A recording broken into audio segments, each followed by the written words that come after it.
Apa itu Natal? Mengapa orang Kristen merayakan dengan gembira dan damai setiap tahunnya? Dan inilah kebenarannya. Natal adalah perayaan kelahiran Isa Al-Masih, Sang Juru Selamat yang datang ke dunia untuk menyelamatkan manusia dari dosa. Kitab suci Injil menyatakan Dia akan melahirkan seorang anak laki-laki dan engkau akan menamakan dia Yesus, karena dialah yang akan menyelamatkan umatnya dari dosa mereka. Natal menunjukkan 3 hal penting. Allah datang ke dunia bukan untuk dilayani, tapi untuk melayani. Di tengah kegelapan, ketakutan, dan dosa serta hukuman, Allah memberikan terang dan pengampunannya agar manusia hidup menurut jalan kebenaran.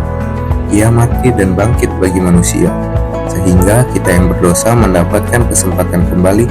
Jadi, Natal bukan hanya tentang kelahiran seorang bayi, tapi tentang rencana keselamatan Allah bagi dunia.